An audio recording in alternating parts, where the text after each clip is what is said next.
ปัจจามิตรจุงลานิปังปายไปเนิไพญาจุงกาดแก้วเลิศแล้วเจียงคาน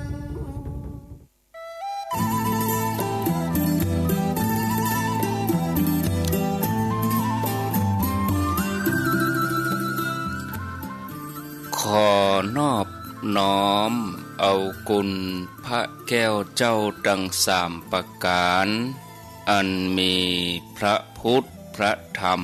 พระสงฆ์กุลพ่อกุลแม่กุลครูบาอาจารย์กุลศีลธรรมกรรมฐาน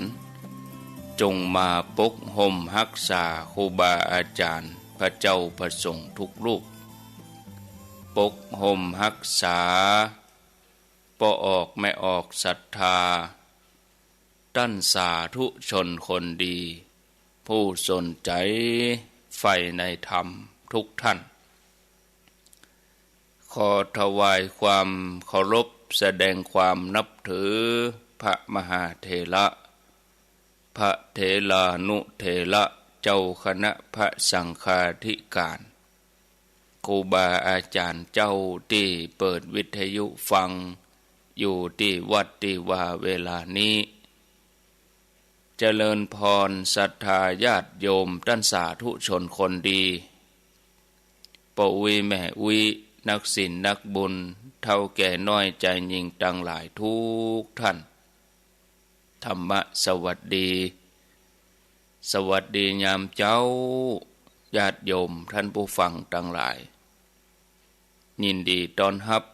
เข้าสู่รุ่งอรุณวันใหม่ปะกันเจ้านี้เป็นเจ้าของวันอาทิตย์ที่13เดือนมีนาคมพุทธศักราช2565วันนี้เป็นวันเดือน6เหนือขึ้น11ค่ำเดือน6เหนือขึ้น11ค่ำพร่ำว่าเป็นวันอาทิตย์เวลา05:06ตามปกติแล้ววันนี้วันอาทิตย์ญาติโยมจะได้ฟังรายการมรดกธรรมพื้นเมืองโดยท่านพระครูวรธรรมนาถเจ้าอาวาสวัดหนองเหียงตำบลสันติสุขอำเภอดอยหล่อจังหวัดเชียงใหม่แต่เนื่องจากว่าวันนี้ท่านพระครูติดภาระธุระบ่สามารถที่จะดำเนินรายการบ่สะดวกที่จะจัดรายการอาตมาภาพก็มาแทนท่านพระครูช่วงแรกที่3เป็นต้นมาก็ได้นิมนต์ท่านชัยวัฒน์นาคเสโน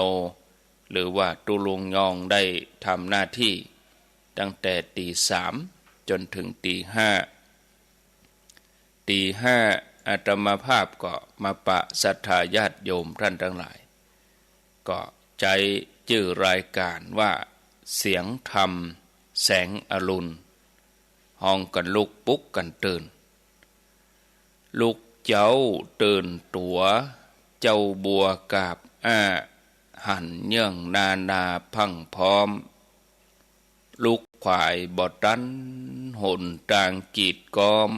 กาตัวบ่ตอมปุ่นอายจุงเก่งเข้าไว้อย่าไปเฮือขวายต่อหน้าสบายจำไว้เน้อเจ้าจำไว้เน้อเจ้าหลับลูกเจ้า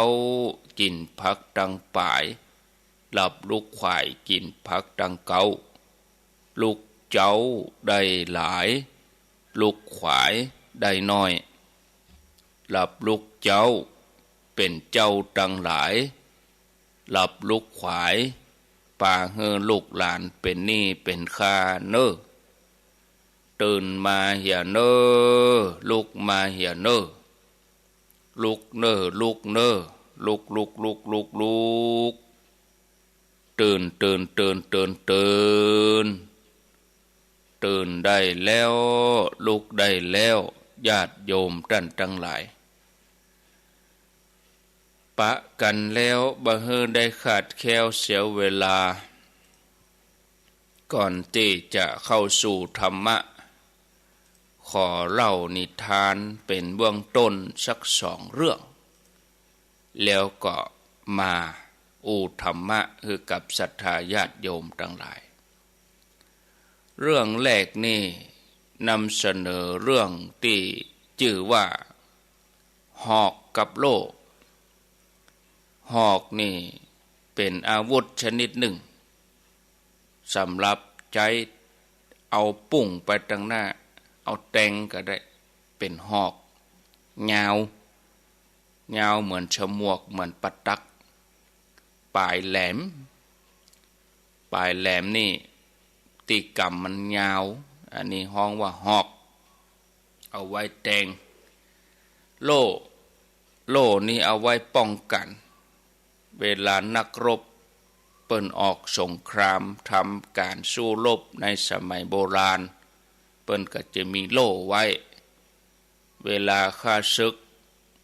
เอามีดฟันก็เอาหอกแทงก็เอาโล่นี่ป้องกันบ่ฮือถูกตัวเรื่องราวหอกกับโล่นี่เป็นอย่างใดมีอยู่วันหนึ่ง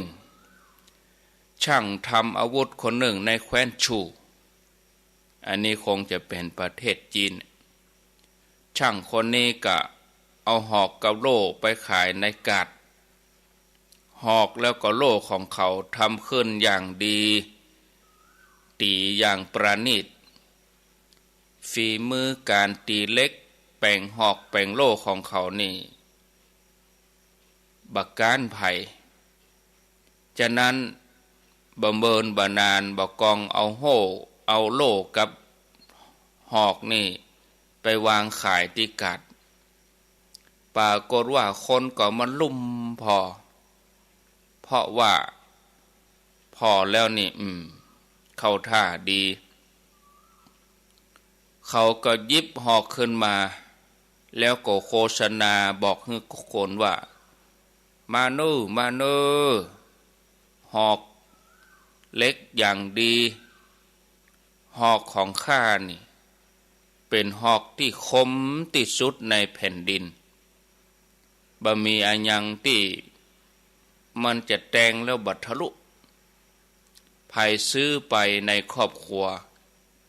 จะเอาไปล่าสัตว์เข้าป่าล่าสัตว์รับรองเอาไปล่าสัตว์นี่จะต้องหามบ่ว่าเก่งว่ากวางบ่ว่าสัตว์อันใดจะต้องหามปิกบ้านมารับรองได้ประสบความสำเร็จทุกคนสนใจที่ปอกกาคนนี้เจ้าของหอกคนนี้เอามาขายแต่เขาก็ยื่นพอบ่นะบ่มีไผซื้อสักบึดสักเมื่อคนที่เป็นปอกกานี่ก็วางหอกลงไปแล้วก็หยิบโล่ขึ้นมากับทุกคนว่ามาเน้อมาท่านทั้งหลายโล่ของตัวข้าอันนี้ทำอย่างดีเป็นโล่ที่เหนียวที่สุดในใต้ฟ้านี่บ่มีอาวุธอันหยังที่จะมาฟันมาแทงให้ทะลุได้เขาก็เอาโล่ให้กุคนได้แยงได้พอหวังว่าจะมีไผซื้อสักคนขณะที่โล่อันนั้นถึงมือของละอ่อนคนหนึ่งละอ่อนคนนั้นก็กำโล่แล้วก็เอามาแยงอย่างสนใจละอ่อนคนนี้รู้สึกว่าชอบโล่แต่ทันใดนั้นญาติโยม ใบหน้าของละอ่อนนี่ก็แสดงถึงความงงเนี่ยชงนสนเท่หลังจากที่กึดอยู่70,000ละอ่อนคนนั้นก็ถามปอกาที่เป็นช่างทำอาวุธว่าปอกาอู้ไปตะกี้ยกว่าหอกของปอกาเนี่ยคมที่สุดในแผ่นดินบ่มีอันยังแต่งทะลุใจกาปอกาก็ว่าโอ้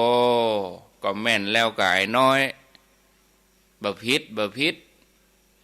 หอกของปอกาเนี่ยคมที่สุดในแผ่นดินเนี่ยฉะนั้นจะส่งหอกให้เธอได้ชมดูละอ่อนคนนั้นก็ถามต่อไปว่าแต่ท่านก็บอกแถมเหรอว่าโล่ของท่านเนี่ยเหนียวที่สุดในใต้ฟ้าบ่มีอันยังสามารถแต่งทะลุได้แหมบ่ใจกะปอกาก็ตอบว่าก็แม่นแล้วกะโล่ของข้านี่แข็งแรงทนทานที่สุดบ่มีอันยังแต่งทะลุได้ละอ่อนคนนั้นก็ถามต่อไปด้วยสีหน้าสงสัยแสดงความสงสัยว่าผมหมายความว่าถ้าใจหอกของท่านแตงโล่ของท่านเนี่ยผลออกมาจะเป็นอย่างใดปอกะอีหรอคนที่แวดล้อมอยู่หั่นต่างไข้หัวชอบใจพ่องก็ตบมือโห่ร้องทำให้ปอกะที่เอาโล่กับหอกมาขายนั่นอายจนบ่ฮู้จะอู้จะได้ญาติโยมทั้งหลายเรื่องนี้ก็จบลงไปก็ได้คติสอนใจคนเฮานี่ญาติโยมทั้งหลายจะไปโอ้อวดจะอู้จะแสดงอันยังออกมาก็ไปตามเนื้อผ้าจะไปใส่สีตีไข่เราจะได้รับความอับอายในภายหน้าเดือดร้อนในภายหลังขอให้แสดงออกมาตามความเป็นจริงโดยที่การแสดงออกมานั้นมีความอ่อนน้อมถ่อมตนแล้วก็จะได้รับความเคารพยกย่องเกรงใจจากคนอื่นแล้วก็จะอยู่อย่างเป็นสุขคนหลอกลวงเย่อหยิ่งเพ้อเจ้ออันนี้บัดตั้งมันอยู่นานแล้วก็บ่งอกงามในธรรมขององค์พระสัมมาสัมพุทธเจ้านี่ญาติโยมทั้งหลายจบไปเรื่องแรกเรื่องที่สองนำเสนอโจรชิงกำไรคือกำไรมือนี่นะโจรชิงกำไรมือเรื่องราวเป็นอย่างใดก็ลองฟังไปดังต่อไปนี้เจ้าวันหนึ่งมีแม่หญิงแคว้นฉีแม่หญิงแคว้นฉีเป็นคนเมืองจีนแคว้นฉีแม่หญิงคนนี้ถือตะกร้าเดินไปจ่ายกาดครอบครัวของเธอเนี่ยเป็นคนร่ำรวยแล้วเธอก็เป็นคนชอบแต่งเนื้อแต่งตัวประดับประดาเสื้อผ้าอาภรณ์สวยงามเสื้อผ้าที่เธอสวมใส่นี่เป็นชุดติดตันสมัยข้อมือขวาของเธอก็ใส่กำไลทองคำต้องแสงแวววับเธอออกจากบ้านไปเบิ่นบานานก็รู้สึกตัวว่ามีป้าใจคนหนึ่งเดินตัวติดตามอยู่เบื้องหลังรักษาระยะห่างจากตัวเธอบักไก่เท่าใดป้าใจคนนี้ลักล้อมแล่มอย่าดมหูจักคำว่าลักล้อมแล่มก็คำว่าลักล้อมแล่มก็คือว่าสอดแนมติดตามสะกดรอยนั่นเองแม่หญิงคนนี้ก็รู้สึกระแวงสงสัย เหมือนจะมีไผ่ตัวก้นเฮามาบอกกองกึดนะศรัทธาญาติโยมกึดพอปอดใจคนนั้นแต่งตัวสุภาพเรียบร้อย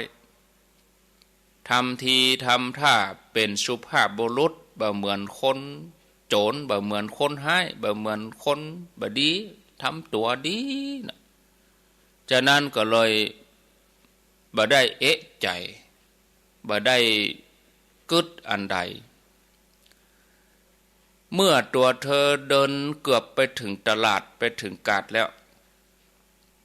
ตึงสองข้างทางก็มีร้านค้าขายเรียงรายคนก็เตียวกันนักเหมือนกันคนก็นักก็หลายคาดบ่ถึงขณะนั้นป้าใจคนนั้นก็ลงมือชิงเอากำไลทองที่ข้อมือของเธอแล้วก็ล่นหนีตัวเธอก็ร้องตะโกนเสียงดังขึ้นทันทีว่าช่วยด้วยช่วยกำช่วยกำช่วยกำช่วยกำเขาเอากำให้ไปกำไรทองคำไปช่วยกำเนอว่าอีคนที่สัญจรไปมาตามกาดก็ช่วยกันไล่ตัวโจรคนนั้นหล่นไปหล่นไปหล่นมาก็ยับได้ไปส่งให้เจ้าหน้าที่ตำรวจเมื่อไปถึงสถานีตำรวจปอดใจคนนั้นก็รับสารภาพบอกตัวเก่าได้ชิงเอาสายกำไลของคนนี้ไปนะแล้วก็พร้อมกับคืนกำไลทองให้กับตำรวจก็ถามว่าตำรวจก็ถามเขาว่าก็รู้สึกประหลาดใจเนี่ยสถานที่เกิดเหตุนี่เป็นย่านคนนักย่านการค้ากลางกาดคนพลุกพล่านตัวเจ้าก็หู้อยู่ว่านี่บ่รอดแน่นอนแล้วตัวเจ้าเป็นจะได้ถุงลงมือชิงทองของคนอื่นไปที่เกิดเหตุไปจะเป็นที่เปรียวอย่างเอากลางกาดท่านเลยโจรคนนี้ก็ตอบว่าตั้งแต่เริ่มต้นนี่ผมก็บ่ได้หันคนที่เตียวไปเตียวมาอะไรอย่างตาของผมนี่บ่ได้สนใจคนผมสนใจทองสนใจกำไรทองที่ส่งประกายวาววับมาสุบตัดกับประเด็นนี่ทองแปลงเนาะญาติโยมเนาะเรื่องนี้นี่จับพอดีฉะนั้นระวังนู่ระมัดระวังมีจะไปอวดระวังอันตรายบางคนตายกับของปลอมมีนักนะบอกว่าแต่ว่าปลอมโจรมันบ่ใจฮู้มันบ่ใจฮู้ว่าแต่ว่าปลอมจะไปล่อมันมันหันแล้วมันจะจ้องเอาอันตรายมาถึงตัวเนอะหน้านี้นี่ทองแปลงนะจะไปแต่งไปย่องอย่างเกินมันอันตรายอย่างเรื่องที่เล่าให้ฟังเนี่ยเอากลางกาดท่านเลยโจรนี่มันไม่ได้สนใจคนมันสนใจทองหมดจ้องอยู่หั่นนี่ญาติโยมเฮานี่ไปซื้อครัวซื้อหยังจะเตือนนี่ขี่รถเครื่องมาตึดเอาคำหั่นเลยอันตรายนี่ญาติโยมเฮาได้ฟังเรื่องนี้เผินๆก็อาจจะรู้สึกว่าโจรคนนี้อย่างมาบ่คิดดีๆเนาะโจรคนนี้ก็มีกันในโลกนี้อีน่ะแต่เฮาหมู่เฮาทั้งหลายไตร่ตรองสักหน่อยเฮาจะพบว่าคนในโลกโดยส่วนใหญ่ก็เหมือนโจรที่ชิงกำไลทองของแม่หญิงคนนี้เนี่ย แม้ตัวเก่าเฮาเองอาจจะเคยเป็นอย่างนั้นเนี่ยการกระทำอาจบ่รุนแรงถึงขนาดที่จะต้องลงมือชกชิงวิ่งราวแต่เรื่องราวที่เป็นทำนองเดียวกันคือว่าเมื่อใดใจของเฮาเกิดความโลภที่มาครอบงำใจเมื่อความโลภครอบงำใจเมื่อนั้นสติสัมปชัญญะก็ขาดความยับยั้งชั่งใจเปิ้นจึงบอกว่าเฮ็ดชั่งใจพอจั่งพอมันดีกำดีจั่งพอใจเฮามันสูงก็ว่ามันต่ำมันดำก็ว่ามันขาวจั่งพอบางทีมันบ่ช่างใจมันบ่เอาใจมาจั่งพอมันค่อนไปทางบ่ดีมันก็เลยถลำตัวเนี่ยญาติโยมทั้งหลายการไตร่ตรองเหตุผลด้วยความสุขุมรอบคอบมันก็หายไปใจมันก็ห่างจากศีลธรรมธรรมะไปหันแต่ได้กับได้บ่หันเสียกลัวจะหู้ตัวก็สายไปเสียแล้วต้องมานั่งเสียใจมาลุ้นท่านผู้ฟังญาติโยมตัวนี้ก็ได้คติสอนใจว่าเฮาจะไปปล่อยให้ความโลภนั้นมาครอบคุมใจเฮาจะไปเกิดโลยตังลัดไปลักขโมยฉกชิงวิ่งราวก่ออาชญากรรมระยะหลังมานี่ก็เดี๋ยวก็โปนร้านทองก็เดี๋ยวก็ไปโปนร้านค้าสะดวกซื้อเนี่ยญาติโยมทั้งหลายเพราะความโลภมาเจ้าแต่นั้นก็โดนทางโทรศัพท์เปิ้นว่าแก๊งคอเซ็นเตอร์ก็โดนแล้วโดนแถมก็เขาหมู่นี้เขาแบบฟังข่าวก็ว่าจะได้เนาะข่าวเปิ้นถึงออกอวบวิทยุก็ออกทีวีก็ออกอันที่โทรมาประเด็นนี้มันครัวออนไลน์ถ้าเฮามั่นใจตัวเองว่าเฮาบ่ได้สั่งซื้ออันหยังเฮากดวางไปเลยบ่ท่าอู้ยาวบางสายก็จะมาตรวจสอบภาษีบางสายก็ว่าเฮาสั่งครัวมาแล้วไปเอาเสียค่าปรับบางสายก็อ้างว่าเป็นตำรวจ DSI ตำรวจสถานีนั่นก็ถ้าเฮามีความผิดจริงเพิ่นจะไปโทรมาหยังผิดแต่ว่าบ่ถึงชั่วโมงตำรวจก็มาติขำบ้านแล้วใจสติสักน้อยอันนี้เปิ้นให้โอนไปเป็นตะใดตะดีก็โอนไปหมดเพราะกลัวความผิดก็แสดงว่าตัวเองทำผิดถึงกลัวความผิดโจรมันก็หู้จุดอ่อนบ่หันหน้าแล้วเป็นใหญ่ๆตมานี่โทรมาเป็นไลน์กดวางเลยบ่ต้องไปอู้ยาวบางทีอู้ก็สวัสดีอู้เป็นคำไทยโทรมาฉันบ่ได้ไปแปะไปอย่างที่ไหนฉันบ่ได้ไปทางครัวที่ไหนฉันบ่ได้เป็นข้าราชการเงินเดือนฉันบ่ถึงตอนก็ว่าจบกดวางตอนนี้ไปอย่าโทรมากวนอันที่อ้างเป็นตำรวจเป็นอย่างแก๊งคอเซ็นเตอร์เนี่ยญาติโยมมันไม่ใช่ไปโล่นเอากลางกาดอย่างที่เล่าคนนี้นะแบบนี้คนมันอยู่บ้านต่างคนก็ต้องมีโทรศัพท์แล้วอันที่ไลน์ที่เฟซนี่ก็มาให้บดีก็จะไปกดฮับไปเลยเขามาสมัครเป็นเพื่อนน่ะอันที่แอบอ้างภาษาไว้สมัยไว้ละอ่อนหนุ่มไว้รุ่นเขานี่เขาว่าไปแฮกข้อมูลอันที่เขาฮู้ว่าเฮาอยู่ไหนเฮาอยู่ที่หั่นเขาก็ฮู้เฮาไปอยู่ไหนเฮาก็โพสต์ออกเห็นหมดประตกประเสียงอยู่ที่ไหนก็โพสต์ออกบทเขาก็ฮู้ความเคลื่อนไหวของเฮา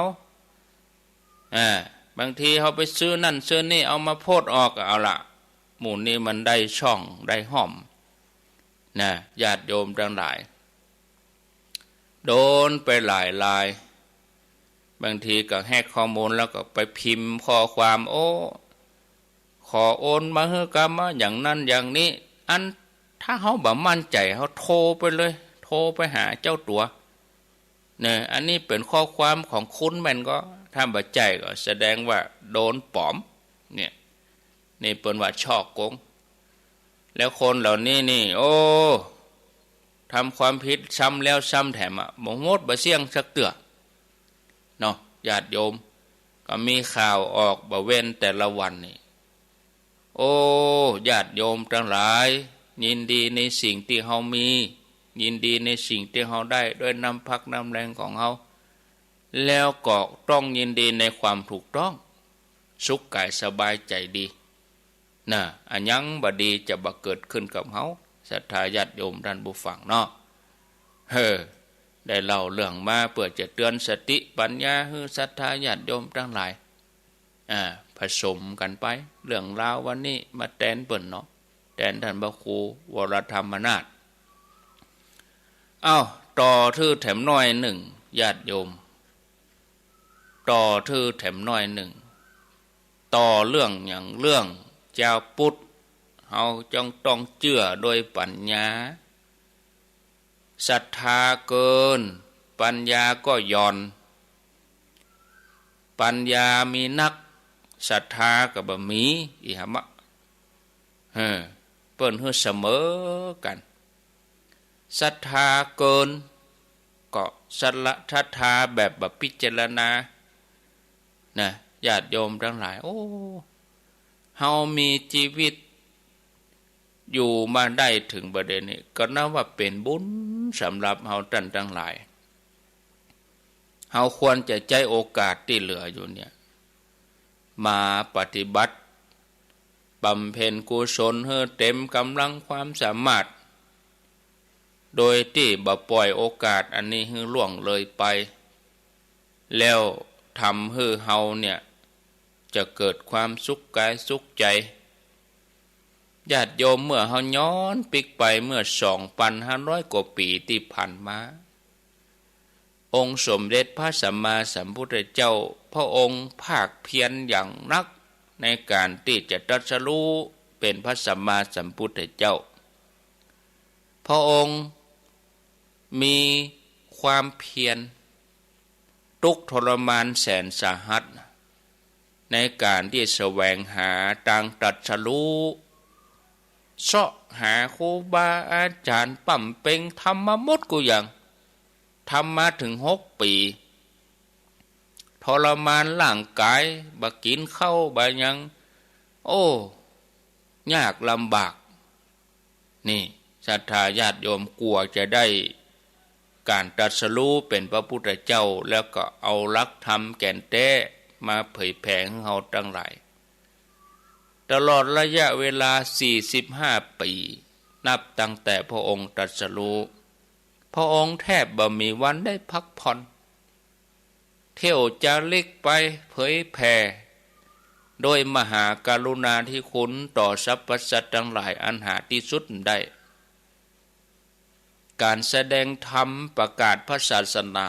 ขององค์พระสัมมาสัมพุทธเจ้าก็บ่ใจจะราบรื่นนะญาติโยม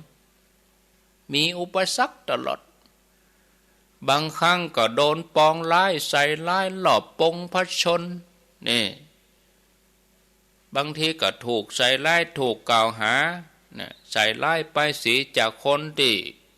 มีความอิจฉาริษยาเพื่อจะให้คนนั้นเสื่อมศรัทธาต่อพระพุทธเจ้าพระองค์ก็พิสูจน์ให้เห็นว่าพระองค์นั้นบริสุทธิ์บริบูรณ์สิ้นเชิงแล้วพระองค์ก็บ่มีพระทัยเคียดแค้นชิงชังคนเหล่านั้นตรงกันข้ามพระองค์กับเมตตาต่อคนที่ปองร้ายปรารถนาบดีต่อพระองค์เพราะว่าพระองค์ตรัสสอนว่าเวรย่อมระงับด้วยการไม่จองเวรชนะความชั่วด้วยการทำความดี การชนะคนตรณีด้วยการฮื้อชนะคนเป็นหมื่นเป็นแสนบ่ประเสริฐเท่ากับการชนะตนนี่ญาติโยมหลักธรรมคำสอนขององค์พระสัมมาสัมพุทธเจ้านั่นคืออริยสัจสี่พระองค์ทรงวางหลักทุกข์สมุทัยนิโรธมรรคทุกข์ความไม่สบายกายไม่สบายใจสมุทัยเหตุเกิดแห่งทุกข์นิโรธคือความดับทุกข์มรรคคือทางสายกลางข้อปฏิบัติเพื่อการดับทุกข์เนี่ยมรรคประกอบด้วยองค์8เนี่ยความหันชอบสัมมาทิฏฐิถ้าหันบ่ชอบแล้วมันตั้งอื่นบ่ท่านอู้กันแล้วอยู่กันครอบครัวสามีภรรยาถ้าบ่หันชอบบ่หันดีหันงามด้วยกันแล้วก็มันก็ตั้งใจบ่ชอบกำอู้ก็บ่ชอบละมันลุไปหมดละถ้ามีสัมมาทิฏฐิถ้ามีความหันชอบอย่างอื่นก็จะดีขึ้นมาโดยกันมาเนี่ยความมีความหันชอบตั้งใจชอบว่าจะชอบการงานชอบเลี้ยงชีพชอบพยายามชอบสติชอบตั้งใจชอบนี่ทั้งหมดทั้งมวลนี่ล้วนเป็นธรรมะแนวสายกลางสำหรับแก้ปัญหาที่เกิดขึ้นในชีวิตประจำวันเพราะว่าบ่มีสิ่งใดศรัทธาญาติโยมหรือบอกว่าสิ่งดีหรือสิ่งบ่ดีที่มนุษย์เฮาประสบกันอยู่ถึงวันนี้มันบ่ได้เกิดขึ้นมาลอยๆนะหรือบ่ใจโจกดีโจกให้หรืออันอย่างจะโดนบันดาลให้แต่ทุกอย่างนี่มันเกิดจากเหตุแล้วมันก็เป็นผลทุกอย่างเกิดจากการกระทำของตนนะเฮาก็ใจหลักอริยสัจเข้าไปนะแต่ว่าสังคมเฮาบัดเดี๋ยวนี้คนเฮาสับสนหรอกนะบางทีอันอย่างแปลกๆมาหน่อยเอาล่ะญาติโยมทั้งหลายตื่นกันนี่อาตมาเคยบอกในรายการก็ดีเวลาไปเทศบรรยายที่ไหนก็ดีอู้กันปีปลาย2 ปีจากเมื่อก่อนนี่โยมเขาก็มีความเชื่อนะไอ้ไข่เดี๋ยวนี้หายไปแล้วไอ้ไข่นี่แล้วก็มีอันอย่างใหม่ๆมาแถมมันจึงมีมาญาติโยมทั้งหลายมันจึงมีมาเรื่อยๆแล้วคนเฮานี่ก็แปลกนะเนาะญาติโยมทั้งหลายอันยังที่รู้สึกว่ามีความหวังนะก็จะหวังไปอย่างนั้นนะ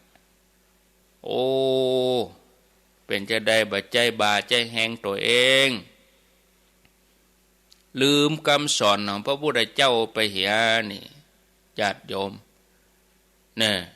ทำให้เกิดความเชื่ออย่างขึ้นมาบางทีหาทางออกบะปะยกตัวอย่างความผิดพลาดที่อยู่กับตัวแต่เราไปโทษคนอื่นจะไปแก้ที่คนอื่นโดยที่บ่ได้แก้ตัวเองอย่างนี้ก็เท่ากับเฮาทั้งหลายหันหลังให้ความถูกต้องหันหลังให้ธรรมะนะศรัทธาญาติโยมทั้งหลายแถมอย่างหนึ่งเมื่อมีเหตุการณ์อันยังที่เฮาขัดแย้งกันด้านความคิดความหัน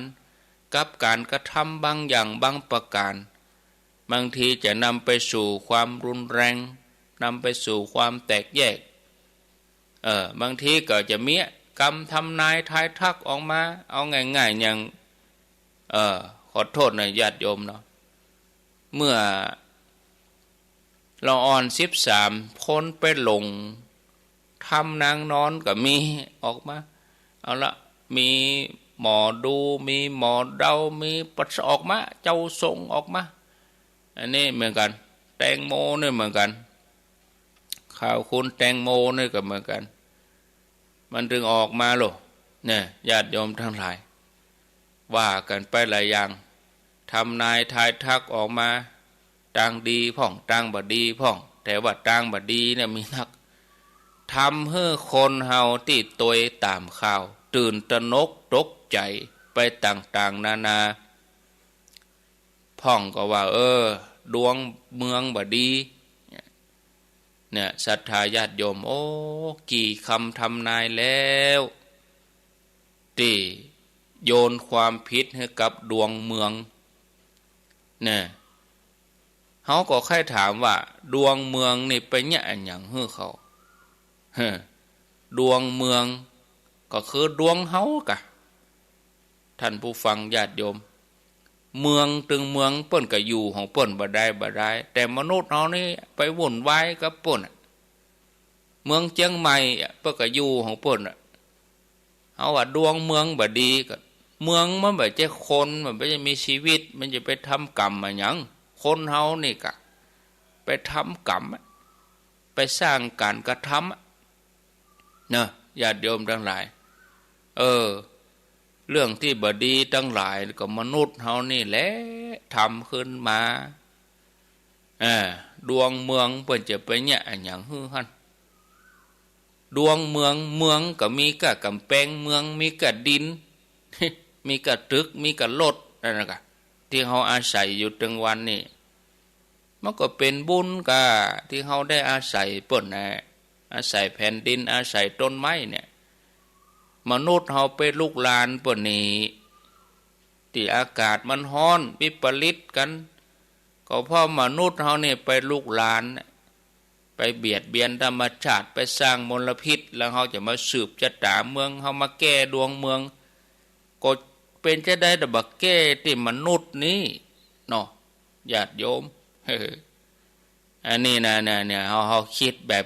พุทธศาสนาถ้าเฮาเป็นเจ้าพุทธนี่เฮาจะต้องมีความเชื่อมั่นในหลักคำสอนพุทธองค์บ่ควรอย่าไปเชื่ออย่างที่บ่มีสาระแก่นสารได้ยินข่าวบ่ได้ยินข่าวก็ข่าวออกมาโอ้นอนอยู่ดีๆบ่ว่าดีไปนอนในร่องก็มีโยมก็ตื่นกันว่าไปนอนเนี่ยอย่างในร่องปุ่นญาติโยมทั้งหลายโอ้พระพุทธเจ้าเปิ้นเฮือมัชฌิมาปฏิปทาทางสายกลางเฮาก็ทั้งหลายอันอย่างแปลกๆน้อยเฮาก็จะตื่นกันบ่อย่างนั้นแล้วเขาหมู่นี้เขาก็เซาะอันอย่างมันแปลกๆนะถ้าเฮามีสติพิจารณาน้อยโอ้มันบ่ใช่ถ้าแม่งมันบ่ใช่ก็เฮานอนคืนห้องเฮายังเปลี่ยนมาฮู้กี่ท่าอันนี้นอนตลอดนอนในโรงแก้วนอนในโรง3-40 ชั่วโมงมันบ่จ่อยอันนั้นเฮาจะต้องเชื่อนะจะไปเอาปากฏการเอาอุปทานหมู่เนี่ยมันบ่ถูกต้องญาติโยมทั้งหลายมีอย่างแปลกๆมาหน่อยเอาล่ะพระพุทธเจ้านี่เปิ้นฟันฝ่าเรื่องการทรมานตัวมันเปิ้นว่าสุดโต่งเกินไปพระพุทธเจ้าบอกก็บ่เอาเปิ้นผ่านมาแล้วนี่เนี่ยไม่ใช่แนวมัชฌิมาปฏิปทาคนเฮานี่นับวันจะมีความเชื่อถอยหลังไปเมื่อ 2,000 กว่าปีพระพุทธเจ้าพระองค์ทลายมาแล้วความเชื่อเหล่านี้แต่หมู่เฮาบัดเดี๋ยวนี้โอ้ขนาดว่ายุคข้อมูลข่าวสารไล่พรมแดนโทรศัพท์หูติบตาติบก็ยังเอาความเชื่อถอยหลังสมัย 2,000 กว่าปีมาฝังความคิดกันอยู่นี่มันก็โยมงัวควายออกมาผสมประกอบก็ป้ากันไปไว้ป้ากันเชื่อบางทีก็อิงความมหัศจรรย์ไปไว้บนบานศาลเก่าหวังลาภหวังนั้นหวังนี้นี่โอ้มันเป็นเรื่องที่งมงายเหลือเชื่อนะเนาะฉะนั้นญาติโยมคำสอนของพุทธศาสนาพระองค์ได้วางไว้ชัดเจนเนี่ยหลักความเชื่อไว้พระองค์วางในธรรมหมวดใดหมวดธรรมนั้นต้องมีปัญญากำกับในธรรมหมวดนั้นเป็นของคู่กันนะบางทีเริ่มต้นโดยศรัทธาปิดท้ายด้วยปัญญาเป็นการบอกเตือนหูว่าความเชื่อที่ถูก ต้องมีปัญญาพิจารณานะบ่เชื่อตามตัวกันอย่างบ่มีเหตุผลศรัทธาญาติโยมทั้งหลายวันหนึ่งผ่านไปเฮาควรพิจารณาทบทวน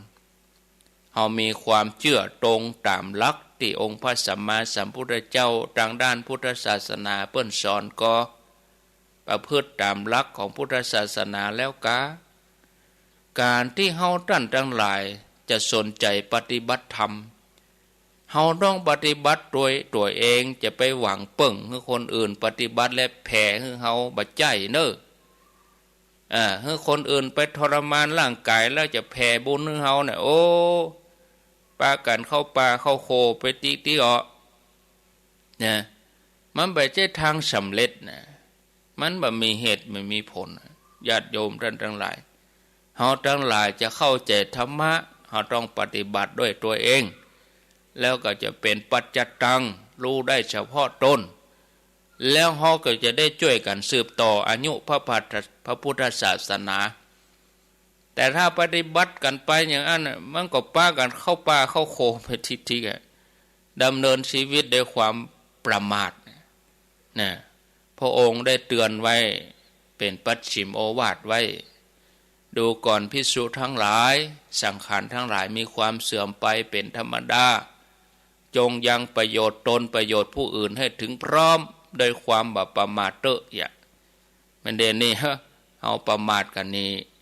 เนาะศรัทธาญาติโยมต่างมีสองต่างพระองค์ก็บ่ได้ยึดเอาสองต่างนี่นะอัตตกิลมัฏฐานุโยคคือทำตัวเองให้ลำบากเกินไปชนิดที่อดเข้าอดยังบ่นอนเกินบ่นอนเนี่ยหรือบ่นั่งนอนอย่างเดียวกะยังได้กะเอามาถ้ากลัวบ่ได้นอนอะตายไปถึงนอนตลอดไปเขาถึงเอานอน7 วันพุ่นศรัทธาญาติโยมโอ้ลำบากกามสุขลักสุขกามสุขขัลิกานุโยคคือพัวพันกับความสบายเกินไปพระองค์กำหนดให้เป็นหลักสายกลางชัดเจนมักมีองค์8คือบ่ตึงเกินไปบ่หย่อนเกินไปตอนที่พระองค์ได้ปฏิบัติตึงเกินไปนี่บ่ยอมฉันเข้าทรมานตัวเองเทวดาเปิ้นเอาพินมาดิดหรอดีด3 เส้นเส้นแรกเข่งลำไปปุ๊ดไปเส้นที่2ยานลำไปฟังบ่ม่วนแล้วอันที่เฮาพอกันปฏิบัติกันบางทีมันก็บ่ได้สายกลางเฮาลืมไปกะฮะถ้าจะลืมคำสอนของพระพุทธเจ้าไปเสียแล้วก็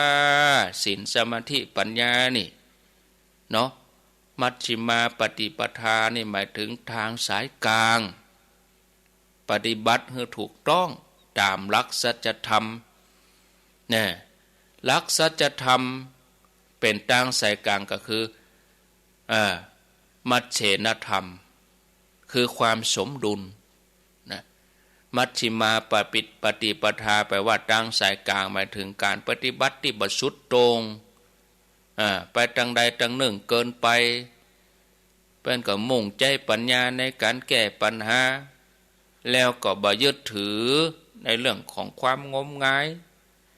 มัชฌิมาปฏิปทาในการที่จะใช้สติพิจารณา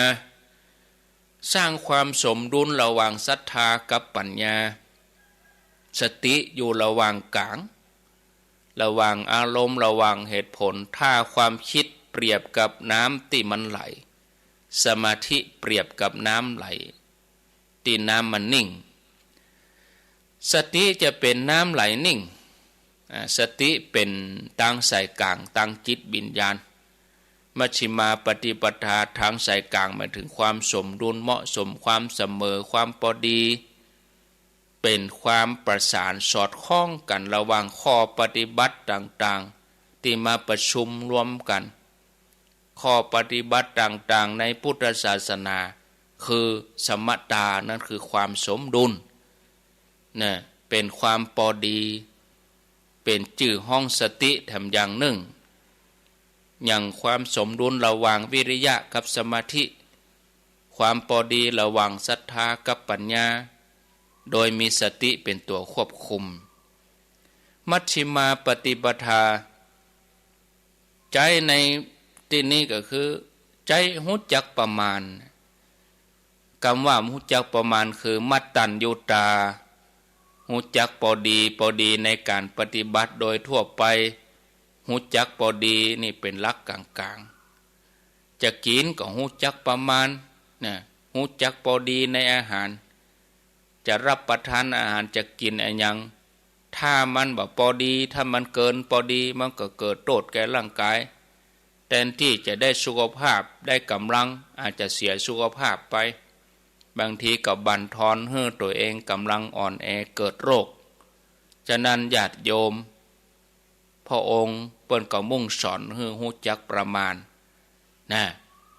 เฮาทั้งหลายจะหันว่าองค์พระสัมมาสัมพุทธเจ้าพระองค์ประกาศพระพุทธศาสนาในทุกระดับเนี่ยมีเรื่องของความพอดีหรือว่าความสายกลางเนี่ยจากนั้นความเป็นสายกลางคือความพอดีจะฮื้อถึงจุดหมายแล้วก็ฮื้อตรงกับความเป็นจริงเปิ้นบ่ได้ไปฮื้อสุดตรงเกินไปหรือเอียงเกินไปเนี่ยมันจะพลาดจากความเป็นจริงก็เป็นลักษณะทั่วไปของพุทธศาสนาที่เป็นทางสายกลางเนี่ยท่องไว้ญาติโยมทั้งหลายมัชฌิมาปฏิปทานะเอาละพอเวลาแล้วก็ข้างแหม10 นาทีท่านอาจารย์วรรณชัยนี่เปิ้นจะพร้อมก็หานี่เนาะศรัทธาญาติโยมถ้าเปิ้นว่าพร้อมก็อาตมาก็คงจะบรรยายไปถึงแค่18:30พอดีก็ส่งข้อความไปแล้วท่านยังบ่ตอบรับเตื้อเนาะญาติโยมถ้าไผมีเบอร์โทรท่านอาจารย์ก็ลองโทรบอกให้เปิ้นกำตันมา18:00นี่อาตมาก็เดี๋ยวจะไปตึก18:30เนาะเพราะว่า7:00นี่จะออกเดินทางเพื่อเตรียมตัวก็บ่ได้ไปนอนแล้วตั้งใจว่าจะไปนอนวันนี้มีงานด่วนงานจะต้องเฮามาใจสมองใจงานด้านเอกสารอย่างหลายๆอย่างถ้าเฮาไปอยู่ปุ้นมันก็บ่สะดวกเนาะคอมพิวเตอร์ก็อย่างก็มันต้องวิ่งเนี่ย2 วันเนี่ยนะเนี่ยญาติโยมท่านทั้งหลายลำบากหน่อยถ้าไปปุ้นก็งานทางเพศก็บ่แล้วเฮาก็จะคำใจอยู่หั่นน่ะมางานมันก็บ่ราบรื่นก็เป็นหยังเนาะก็พวกคงจะได้ไปก็ประมาณ17แล้ววันศีลวันหยังแล้วก็วันเดือนเพ็งแล้วพุ่นน่ะเขาถึงจะไปไปปุ้น2 วัน 3 วันก็การนี่มันบ่แล้วดีเสียดายเหมือนกันนะตั้งใจว่าจะไปนอนปุ้นวันนี้ถึงวันที่20แต่ว่านี่บ่ได้นะเปิ้นโทรมาแจ้งถ้าบ่แล้วก็บ่ได้เข้าใจเนี่ยจำเป็นต้องปั่นงานวัน 2 วันนี่เนาะก็บ่ใช่หยังนะงานเอกสารมันย่อยหน่อยญาติโยมทั้งหลายมันกวนสมองเฮาหน่อยงานด้านเอกสารนี่มันย่อยตีนย่อยมือเติมมันนั้นหน่อยขาดอันนี้หน่อยหลายอย่างบางอย่างเขาก็ต้องไปติดต่อประสานงานกับคนอื่นด้วยมันลำบากถ้าเขาไปอยู่ปุ้นเหี้ยจะมาก็ยากขะเมาะมันเป็นอีนะเอาไผจะโทรก็โทรแต่ว่าก็อันป่อบุญตันเขาหมู่3 ยอดเขามาก็บ่ปะจะได้ก็อ่านมันผูกเอาเนาะจะไปน้อยใจเนอะมาแล้วบ่ปะนะอาตมาก็ตึงว่านะช่วงนี้นี่มันก็ที่ก็ส่วนกันไปเปิ้นมาเวลานั้นเฮาอยู่เวลาเฮาปิ้งมาเปิ้นก็มีเวลาเพราะเปิ้นกะเวลาของเปิ้นแล้วอย่างวันนั้นก็จะมาตอนเฮายังมีบ้านศพอยู่นะมีบ้านศพแล้วเฮาจะไปการก่อนนะบางทีงานนั้นต่องานนั้นไปเหี้ย มาท่าอยู่วัดเนี่ยนานอีเนาะก็ต้องขออภัยนะบางทีมันมาได้ดังใจอันนี้ก็บ่งบอกถึงตัวเจ้าเฮามีน้อยอ่ะ บางทีงานญาติโยมเขาคนนั้นก็หาว่านั้นคนนี้ก็หาว่านี่วันตรงกันเนี่ยตัวเจ้านี่มีน้อยอ่ะตัวเลือกมีน้อยอ่ะญาติโยมเขาเปิดตำราเล่มเดียวกันอ่ะเจริญพรเจ้ากราบไหว้สาวเจ้าท่านพระครูไม่ฟังอยู่เนอะไม่ใส่พินกันทยาเจ้าตรงชานเนาะเจ้าวันที่เช้าแม่ไปหาเนอะวันที่เช้าไปห้องทำบุญเจ้าวันปล่อยหลวงอนุโมทนาเจ้าสาธุเจ้ากราบไหว้สาวเจ้า0987366322อ้าวเจริญพรไปสาเจ้าพระครูป้ออินถาแม่เรียนศรีถาวรฝากแม่มณีลอยเนี่ยโดยนางแก้วนะบ้านหยังอยู่บ้านหยังบ้านตะการเนี่ยแต่คนอื่นฮู้จักโลกเราต้องบอกด้วยฟังวิทยุนี่ขำฮู้อินถาแม่เรียนศรีถาวรร่วมทำบุญโดยนางแก้ว100 บาท0998366322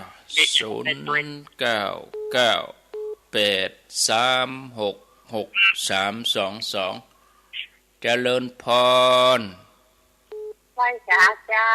แม่จะฟ้องว่ามันร้อนโหมเด้อฟังอยู่แล้วได้ฟังเรื่องอย่างพ่องวันนี้สั่งลุงด้อยเอาตุ้งเนี่ยจะพร้อมจะซักแล้วเด้อจะโอนกันสุดเนาะโมทนาสาธุเจริญพรไหว้ตาเจ้ามีเจ้าที่บัตรประกอบนะเจ้าอาจารย์รักษาสุขภาพดีๆนะเจ้าขอบคุณอนุโมทนาแล้วสมองดีมันก็อาจารย์สมองเขาเด็กใจมันดีเดี๋ยวใจใจนั่นก็มันมีดนะมันฝนเด้อเจริญพรใช้ต่อไปติดแล้วน้องครับผมว่าจะได้วันนี้เสียงใสดีนะครับใสดีเสียงใสดีกันเสียงใสดีแล้วก็วันนี้ฟังเรื่องของแอนคอนเซนเตอร์เรื่องของการระมัดระวังต่างๆครับผมต้องทางสายกลางอนุโมทนาเนอะต้องระมัดระวังลูกเก่าเนาะครับเนาะนั่นแหละเตรียมตัวเองด้วยความเป็นห่วงเนาะยิ่งเอาประหันมาเดียวตัวอย่างตัวนี้ครับต้องระวังกำลังใจครับผมเจริญพรติดแล้วไหว้เจ้าท่านโทรจากที่ไหนเวลาตัดสินทุกที่พวงคำเวลาตัดสินทุฟังชัดดีหน่อเวลาเนาะชัดจริงชัดดีเจ้าท่านมาได้ไปแล้วแต่วันที่13นะไปกะไปวันนี้ไปแล้วปิกบ่ได้นอนบ่ได้เจ้าว่ามันได้ไปอยู่แต่บ่ได้นอนโมทนาแม่ฝากบุญไปแล้วเนอะเจ้าได้สาธุวันนี้พระครูเสน่ห์เปิ้นจะมาประชุมกันที่วัดนี่ก็ซ้ำอยู่เฮาบ่อยู่บ่ปะกันวันนี้น่ะเฮาก็ไปพุ่นเนี่ยเปิ้นก็เข้าวัดมาอาตมาพิมพ์ข้อความลงใน Facebook ก็โยมเขาบางท่านก็ไปได้มาอ่านท่วนทีท่วนบางคนว่าเปิ้นยกเลิกงานแล้วก็ว่าก็ยังมาอ่านพอทีว่าเปิ้นยกเลิกงานบ่ยกเลิกอย่างสักอย่างเจริญพร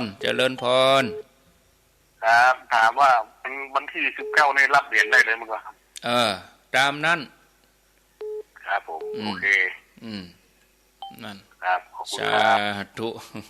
ไปห้าบได้ตั้งแต่19เป็นต้นไปรับได้เจริญพรไหว้เจ้าท่านพระครูไม่อุ่นอินนะเจ้าว่าจะไปโดยนางแก้วที่19นี่หลานท่านจะทำบุญบ้านใหม่ถ้าแล้วการแล้วงานนี่ไม่อุ่นจะสร้างท่านพระครูเอาเหรียญให้นะเจ้าโมทนาสาธุเจริญพร กราบนมัสการครับอยู่ที่ไหนอยู่ที่ไหนกล่าวกับผมบ้านห้วยปิงอำเภอตุงหัวช้างห้วยปิงตุงหัวช้างเนาะโมทนาบุญสาธุคือเดียวถ้าว่าท่านอาจารย์วรรณชัยเปิ้นบ่สะดวกก็คงจะได้เชื่อมอันไฟหินออกอย่างนี้นิมนต์ท่านพระครูวัดวังสิงห์คำเปิ้นแตนกะนะก็เดียวก่อนท่านอาจารย์วรรณชัยเปิ้นก็บ่ได้อ่านข้อความอาตมาสักกรรมเปิ้นจะพร้อมกำพร้อมกาฮับก่อนเนาะเจริญพรไม่สายนั่นพระครูอ้าวว่าจะได้ฟังอยู่นะท่านเด้อฟังอยู่อโมทนาเด้อท่านท่านบ่อยู่เนาะแต่ว่านี่กะเจ้าวันนั้นเนี่ยโทษท่านเน้นเพื่อกับพันปอนนี่จะดีโทษดีโมทนาเด้อป้อหมดเวลาแล้วครับไว้ก่อนนะท่านเด้อจะมนาชัยพร้อมหรือยังครับพร้อมเนาะพอดีอันตะกี้อินเทอร์เน็ตสวัสดีครับตะกี้พร้อมเนาะเอานิมนต์เลยครับนิมนต์ครับกราบไหว้สาถวายความเคารพพระมหาเถระเจ้าครูบาอาจารย์เจ้าพระภิกษุสงฆ์องค์เณรกุศลคู่องค์ที่ฟังรายการอยู่ยังวัดวาอารามต่างๆ